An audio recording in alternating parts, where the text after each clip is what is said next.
Hello, everyone. Welcome in. We're going to get started in just a bit. We have a great presentation ready for you today. We're very excited about it. I'm going to give some people some time to connect, so I appreciated everybody's patience. Welcome in again for those who are still connecting. Just another minute or two to give people time to properly connect, and then we'll kick things off together.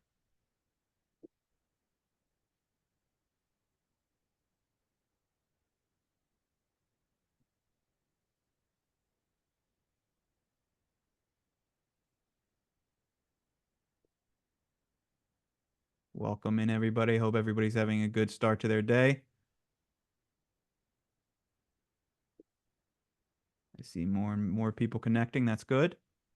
And feel free to use the chat or Q&A function. I'll mention this again in a moment, but they should be open to everybody if you have any questions throughout the presentation. It's 12 o'clock now. I'm going to give it just another minute for people because sometimes, depending on connections and Zoom itself, people might need another minute to be able to properly connect.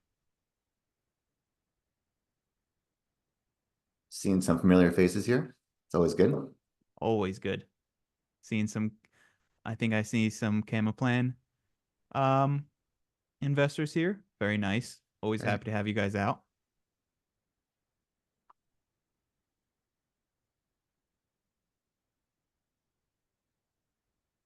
All right.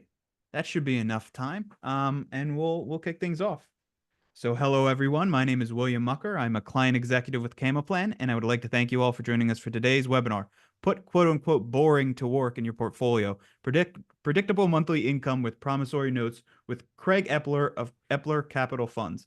As a quick note, please be aware that we will be answering questions at the end of the presentation. However, feel free to use the chat and/or Q&A function on your screen to pose your questions. Whenever they cross your mind, they will be saved and addressed once the presentation portion ends and the Q&A portion begins. Before we get started, we do have a brief disclosure to go through. Everything presented in today's webinar is strictly for educational purposes. Camaplan is a neutral third-party administrator of IRAs. We are not attorneys, CPAs, or financial advisors. If it comes to a time where you need advice in any one of those fields, we highly recommend you consult with your team of professionals. We are more than happy to be part of the dialogue with your team of professionals to make sure the investment process is quick and seamless. We do not sell any investments at Camaplan, nor do we endorse any products. We will never call you about the next best investment opportunity, and we believe that you should always do your own due diligence before investing your money, whether it be your retirement funds or otherwise. Once you have found the investment that is right for you, we will help you open your account, fund that account, and facilitate the transaction into that investment. And I would like to end on my contact information. If you or anyone that you know who you believe can benefit from the information have any questions about what is discussed in the presentation today and how it applies to self-direction, please do not hesitate to contact me. I would be more than happy to help. And without the further ado, I'll pass the controls over to you, Craig. Awesome. Thanks, Will. I appreciate it. Absolutely. Let me share my screen here, and hopefully the technology plays nice today. Bear with me, everyone. All right, we're seeing your screen. Okay. All right. Well, welcome, everyone. Thanks for tuning in today.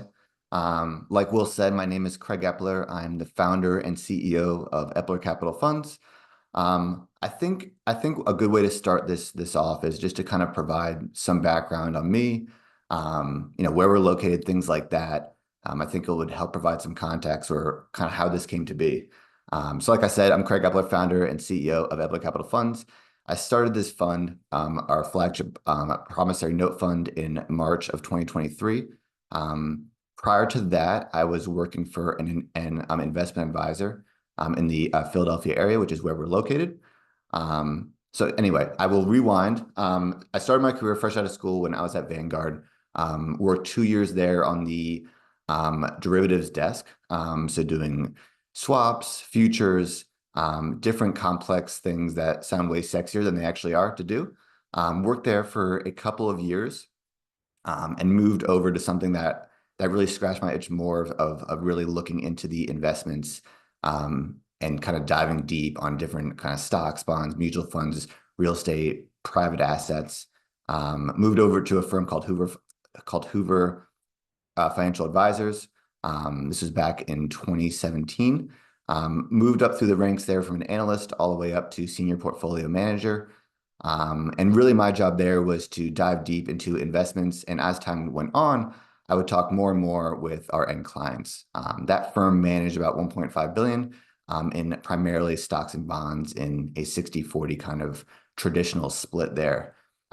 During that time, I kind of got interested in investing in real estate and investing in different private assets. I bought up about 40 single-family homes out in central Pennsylvania, as well as invested in a variety of other investments that were more geared towards kind of what we do today in the kind of private business realm. So that's really my background. Is I kind of combined the private asset realm with kind of my knowledge of the investment advisor client. So what I saw over and over and over again, frankly, was clients that were 50 plus years old, worth about $1 to $10 million, and they really just wanted the income piece. Lots of clients like to see that they were in stocks and bonds and all these different things, but the question I kept hearing over and over is hey, I just want to make sure that I have about what I made during my working years, and keep my nest egg to either pass down or give to the charity of their choice. But I really want that income just to draw off of. So I thought, okay, the investments I've made in these private assets really I've found are more consistent than the stock or bond market. So if I can kind of combine my RIA, my investment advisor hat, as well as this private asset hat, kind of bring those two together, it would be something that lots of investors would find interesting. I think that's important, just to kind of lay the groundwork. So in March of 2023, last year, I left that job to start this fund, and we've been live now for almost 2 years. So I will move forward from that. Again, like I just stated, so the challenge here, what I saw is the lack of consistent income in traditional investment opportunities. And when I say traditional, I really mean stocks and bonds, things you can get off the shelf at any major Wall Street firm. Go into a little bit of background here. Fixed income over the past 6 years has been pretty unpredictable. In 2022, we saw the worst year for bonds in history, and 3 of the past 6 years have been negative for bonds, which isn't great for the part of your portfolio that should be kind of the ballast, the base of your portfolio. We all know that treasuries right now can give you about 5%. But your total return year to date is still only about 2%. So this chart really just shows that black bar is how bonds have returned for the year, and that red bar, or that red dot, I should say, is the max drawdown that bonds have seen over the years. So I think it's a good kind of representation of what we've seen more recently. And the next chart, if you could have guessed it, is stocks. So some might say, well, why don't I just own the S&P 500, live off the dividends? Right now, dividends with where stocks are pretty low. I think with the S&P 500, we're looking at less than 2% yield on the S&P 500 index fund. And while stocks have done really well, frankly, for the past 15 years, as you can see on this chart, there's a lot of timeframes where that's not the case. And my goal with this fund really is to provide stability within the portfolio. Next, I'll go over some key market realities and kind of what retirement planning looks like for most people.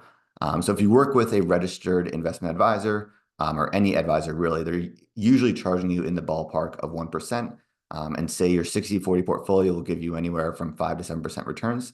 That's when they give you that number, that's prior to the fees they charge. So I mean, subtract 1%, which doesn't sound like a lot, but 1% of a 5% return is 20% of your earnings. And with fixed income looking to only return 3 to 4% pre-tax, it's not as juicy as you need to kind of live off that for the rest of your life. Bonds, like I stated before, had the worst year ever in 2021, and are more correlated to stocks than ever. Kind of the old adage used to be that bonds and stocks aren't correlated, but as we've seen more and more, when there's stock pullbacks, bonds also feel that heat as well. Next, we move on to CDs. While CDs are FDIC insured and give you about the same yield as bonds, many advisors don't really use CDs, don't really offer them as part of their portfolio mix. And just in terms of portfolio risk, right? So the private investments that we're making are not traded every day, so they inherently have less volatility, which as a retired investor, makes a lot of people feel good about that because they don't have the ups and downs. They don't have the sentiment changes based on what's going on in the news or based on something that happened last week. The value of these investments stays consistent because the inherent value does stay consistent. And the last thing I'll kind of hit on here is the inflation piece. Obviously, that's been a big part of the news. We've seen a lot of things going back and forth on that, but long-term inflation since 1980 has been about 3.7%. So I always tell clients to look at what your net return is after inflation, right? If you make 5% in your 60/40 portfolio from your very traditional RIA, after inflation and fees, you're really kind of breaking even. So your purchasing power is staying the same. So these are just a kind of quick recap of some key market realities as you're going into retirement or planning for it. Next, I'll go with the opportunity, what we are all here for. I guess I'll start with kind of what is a promissory note, which is kind of what this offering is. It falls under the private credit umbrella. Private credit really has grown over the past 5 to 7 years because banks have gotten a lot tighter in terms of what they'll lend on. Their buy box, or I should call it like their lend box, has gotten much smaller in what they feel comfortable with, and even really good businesses find it difficult to deal with banks. Hence, this private industry has grown and has really helped these businesses in the kind of small to middle market space that do really cool things, but don't fit most banks' buy box. So they're moving over to the private credit space, which is where Eppler Capital Funds sits. I'll next move into some of our fund objectives. I'll start on the top right. Obviously, all of us here know this, but it's an IRA-friendly investment. It can be held in your Roth IRA, a regular IRA, or any other type of IRA that Camo Plan or others offer. It's regular monthly income. So as soon as you put your funds into our investment, you start receiving a check every single month. And that was the other piece that I haven't mentioned yet is that I tried to create this fund with the end investor in mind to kind of replace your paycheck. Most people are used to getting paid biweekly or once a month. So I thought this fund during a retirement could act as that kind of paycheck replacement, for lack of better words. It's a high yield return. I'll share on the next slide, but these returns rival those of the S&P 500, going up to 9%. And these are shorter term investments. I'm not sure how well everyone on the call knows the private space, but many you have to hold for 5 to 10 years. We offer terms starting at 3 years and go up to 7 years. And that is customizable for the end investor. So if you want to lock in your rate right now for 7 years, that's great. If you think rates are going lower, or if you want access to your money sooner, then the 3-year option might be more your speed. And lastly, on this slide, I should mention there is a rollover option. So say your 3-year term is done, you can give me a call and say, "Hey, Craig, I want to move my funds and just kind of keep getting the check." We can sign you up for a brand new 3, 4, 5, 6, or 7-year option from there. So those are kind of the key fund objectives. I like to lead with that before this summary here, because I think this is kind of the nuts and bolts of what the investment is. Like I stated before, we offer terms anywhere from 3, 4, 5, 6, or 7 years. That's customizable for you. In the bottom right there, you can see the ranges. With an investment of $10,000, you get an interest rate of 7%. Up to $50,000, you get 8%, and 100 plus, you get 9%. A question or a couple questions I get on this are, do you get the same return for 3, 4, 5, 6, and 7 years? And the answer is yes. I try to match kind of what the yield curve is paying right now. So if you look at the yield curve right now, you're getting about the same return on a 3-month rate as you are on a 10-year rate. So to me, that's a real market reality for me when I go out and look for different private investments. So that's what I'm offering to investors as well. I'm not saying that will change in the future, but as of now, this is kind of the current environment that we're in.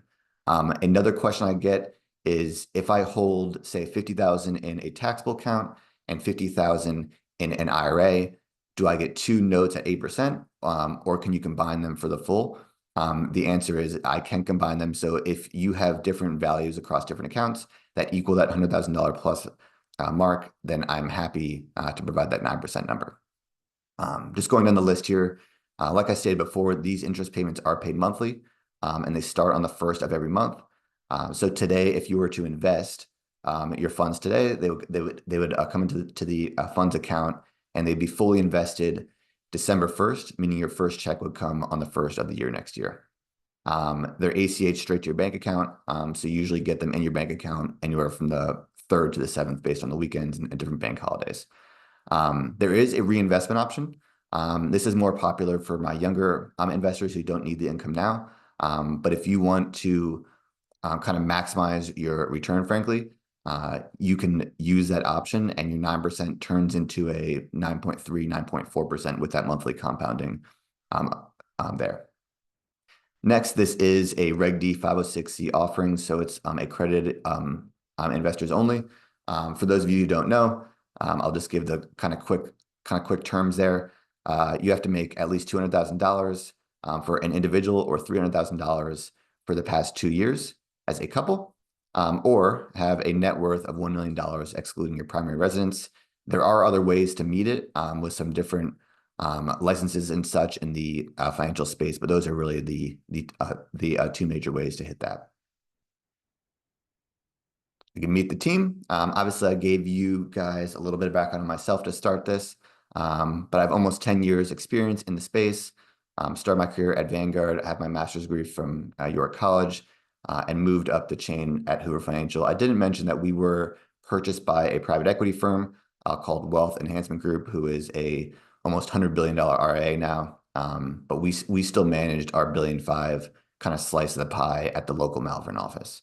And I brought in my business partner, Stephen Gibson. Steve worked with me at Wealth Enhancement Group, and has had a bunch of jobs over the years at different renowned Wall Street firms. Steve really acts as a second set of eyes for a lot of the deals that we look at, as well as bringing his great network into place to find a lot of these deals. So a little overview of the fund. This isn't exactly what's in the fund, but it gives you guys a scope of kind of different niche businesses that we look at in sectors that provide strong cash flow opportunities. I'll go over it in more depth on the next slide, but we're really looking for businesses that have old school, predictable cash flows that have been around for at least 10 years, and that we get some sort of first lien hard asset kind of lean on. So I'll go over it more. It makes more sense in like the next slide here.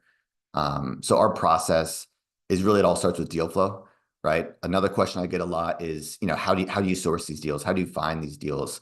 These are some interesting off the beaten path kind of stuff. Like I stated, this isn't like the sexy answer, but like I stated before, while I was at my old firm in the real estate space, you get access and meet a lot of different kind of people. And as you invest in these different private offerings, you find a lot of different groups that kind of fall into that same space, and these people just know each other. So as of today, I'm getting a lot of deal flow. I would say right now I'm getting anywhere from 5 to 10 new deals that come across my desk. The honest to goodness truth is a lot of them don't really fit the scope of what we like to invest in. They're interesting, but don't really fit the scope, and some of them just aren't good at all. So of the deals that come across my desk, very few kind of rise to the level that make it into the fund. And that kind of leads us to the next spot here and how we underwrite these. So if I don't feel comfortable with a space, I do hire an external third party to help me with the underwriting. But at a very high level, we look for high cash flow, like I said before. A lot of the businesses that we put money into are very predictable, and they're asset backed. We love to have a first lien on a hard asset, or some sort of revenue piece that we can take ownership of if all else fails, right? That's kind of what I learned when I started in the like real estate game, is that it's great to have something that makes you money, but you really want to look at the downside and like the risk profile of things, because if all else fails in real estate, you still have that asset. So I just apply that same logic to our fund, that if something does happen, there is some sort of hard asset backing these investments. And then another piece of this is kind of making sure the structure is right. So this can be a combination of debt and equity. I'd say a lot of our structuring for the deals that we get into are debt with some sort of kind of profitability kicker to give us some sort of upside if in fact that investment outperforms. And I will end on this, just kind of a general overview of the promissory note space and kind of what we offer. Just to summarize, we believe that the like 7 to 9% does outpace most fixed income holdings. The rate does not fluctuate, and over time, over the next 3 to 10 years, these rates actually could rival stocks. We look for opportunities and investments that are out of the box that a lot of other private equity firms, a lot of other real estate groups, and definitely stocks and bonds aren't really looking for. So we're looking for out of the box things that can provide this diverse cash flow stream. It's a client-friendly structure. When I created this fund, it was with the end client in mind. Like I stated, if I could make something that was structured like a monthly paycheck, but had the strong backing and performance of this private asset realm, I thought that would be something that like clients would really like. And again, so there's a lot of promissory note funds out there. If you look at some of the others, most of them focus on one specific asset class, which to me is a little bit more risky. If you focus on just self-storage real estate or just one business, if there's something that goes wrong with that business, then your whole promissory note could be in jeopardy. The idea with our fund is that if you have a bunch of different businesses that cash flow, it lowers your risk, and therefore and I guess and it gives you a higher chance that the promissory note will fulfill on these like on promises. I'm sure we've all been in these deals where the promissory note says one thing and does something else, but these different kind of cash flows lowers the risk for your end investment. Another thing that we do, and I forgot to mention this on a prior slide, is we don't use any leverage. A lot of other private dealings have at least 50% leverage. To make this even more conservative for the end client, we do not utilize any leverage in the overall portfolio. And with that wraps it up. Thanks everyone for attending, and I think we can open up for Q&A, Will. Perfect. Thanks for the great information, Craig. We did get 2 questions come in over the presentation. So like Craig said, this is a great time to put your questions in the Q&A now while we have Craig live with us. So please do that while we're answering questions. So the first question that came in was just making sure, or just asking to see if these are secured notes that you're dealing with. Sorry, what do you mean by that? So as in, I'll just answer the best I can on that one, I guess. So as in so when we invest in these different groups, they are secured by a first lien. So I'll provide one example. I think that might help with this question. Our largest holding right now, as you probably saw in this slide, is in an aviation group. So what this company does is they buy old 30-plus-year-old airplanes that are past their useful life. They buy them for pennies on the dollar, and they bring them down to their warehouse. In that warehouse, they have a team of people down there that part the plane out and find the parts that are still useful. They use those useful parts to lease or sell back to private jet companies and different airline companies. So when you're asking the question about a secured note, we have a note with them, and it's secured by the hard asset of the planes that are in these warehouses. So at any given point, we have a 3 times coverage ratio, meaning the money that we have in that deal, we have 3 times the value in planes at any given point per our contract, just in case there is an issue with the cash flow of these. But these are strong cash flows businesses and haven't had any issues yet with any of the things in the fund. I'm not sure if that answered the question or not, but I think the example is the best way to kind of show that. Perfect. Thanks for the answer. I think that should cover that question. Thank you for the question, Jerry. The next question that just came in, or that came in a little bit earlier, was so our investment in your fund is used by you to loan money to and purchase ownership positions in the industries you showed on that slide you just had up.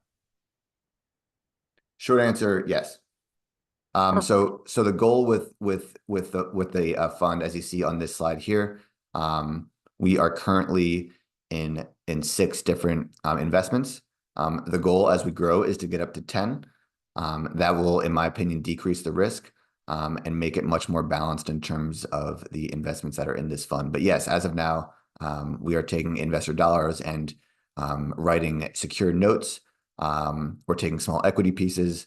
But most of these are notes with these different groups. That's correct. Perfect. Thank you for that. Next question comes in from Richard. Where do you get your funds from? Our end investors. So clients like you. Right now, we are 100% retail clients. So we don't have any family office money or investment advisor money. We hope to have that in the future, but for now, it's all from accredited investors. So like I was saying, our ideal client is that 50-plus-year-old client who is either retired or looking to retire, and looking for a consistent income. Perfect. Thank you for that answer, Craig. Another great question. Thanks for that, Richard. We do have another question that came in. To determine if an investor is accredited, can money that is being distributed from an IRA be included? Personally, I'm not sure about that. Craig, do you have anything you could add to that? Yeah, definitely consult your like I'm CPA. I will say that, but as long as the tax return does have an income number of the $200,000, again, I would have to look into further detail. I'm not a CPA, and I don't want to pretend to be. Absolutely. We always recommend to speak with your tax professionals. So at the moment, do we have any more questions for Craig? It looks like that is everything for the moment. Craig, do you have anything you want to end on? Contact information one more time for people that might have questions who are watching the recording. Sure, I'll leave with one other thing too, and I don't think I mentioned this. As part of our structure, and this might spur other questions, but as part of our structure, we don't technically charge a fee. So when we're paying out our 9% dividends, we don't make any money on that until we pay you. So it's a client first structure in that you're getting the first 9% and the fund profits on anything above that 9%. So as time goes on, we kind of stack cash for reserves just in case, as an added kind of measure, just in case something does go wrong. I don't think I mentioned that, but it is an important point, and that's different than a lot of other funds that are out there that usually charge some sort of management fee, plus some sort of profitability split. So I did want to say that. Perfect. You you can reach me here. Obviously, this is my work number, and email is always good. I'm on top of my email all day, every day. Yeah, so feel free to give me a call or shoot me an email. Great. And it did actually spur some more questions. In that short time, we already have three more questions. So the first question is from Kevin. Do you have a PPM, a private placement memorandum for this? Of course, yeah. And if Kevin wants to reach out to me, if you want to give me Kevin's email, I'm happy to send that over to him. Perfect. Kevin, please use that contact information to reach out to Craig so he can get that over to you. Another question came in is how long has your fund been open for? So we launched in March of 2023. So I guess just under 2 years at this point, or a year and a half. Great. Thank you for that information. Paul But I asks, guess oh, I, sorry, I go guess ahead. I guess just to kind of follow up on that, I've been doing this personal investing myself since 2019. And as of right now, I know this isn't scalable for the long term, but as of right now, everything that's in the fund, I've personally invested in, and has gone full cycle with these operators. So I think that's an important point too. I know that I can't do that forever, but as of now, with like where the fund is, that is currently the case. Absolutely. I appreciate that insight. Another question just came in from Paul. What rate do you lend the money at? So it all depends. The structure is different for each deal. It depends. I would say our average kind of deal, we're lending on anywhere from 10 to 15%. It all depends on like the risk profile, what assets that they're willing to put up. But I would say the true average is in like the low teens. Great. Thank you for that. Thanks for the question, Paul. Another question comes in. Can you give a quick example of the cash flow for a given amount? Sure. And I think this is what they mean by this, but stop me if it's not. So if a client puts in $100,000 today, January 1st, they will get a check for $750. And every first of the month for the next 3 to 7 years, they will get a check in their bank account for $750. And at the end of the year, or at the end of the 3 years, or at the end of the 3 to 7 years, they'll get their $100,000 back. So it's simple promissory note. You get simple interest every single month over the course of that 3 to 7 years, and then you get your principal back at the end, unless you choose to reinvest. Perfect. I Not sure if think that that's what they answered. were asking for, but if not, please clarify. It was an anonymous question that came in, so please clarify if you need more information about that. Um, Another question came in. I'm not quite sure how to phrase this. It says, and all companies in fund are 10 plus years old. So I'm guessing are the companies that you're lending to established? How long have they been around for? Yes, that's confirmed. So everything in the fund and everything we look at has to be at least 10 years old. So things that have been around that have seen different cycles, everything has to be at least 10 years old, correct? Perfect. All right. Um, That looks to be everything for now. Craig, I really appreciate you lending us your time to all of us. Please use Craig's contact information to reach out with any questions that may or may not have been answered or something that you want to approach him offline about. If you have any questions about self-direction or how this applies to your IRA, please don't hesitate to contact us.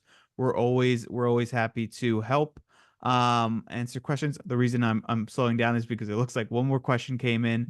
Do you take trusts as investors? I do, yes. Perfect. All right. We'll end it on there. I want to thank everybody who attended live, anybody watching the recording after this. We really appreciate your time. And one more thanks to you, Craig, for your time. Thanks, Will. Thanks, Game Plan. And thanks everyone for logging in today. I appreciate it. Absolutely. Take care, everyone. Bye.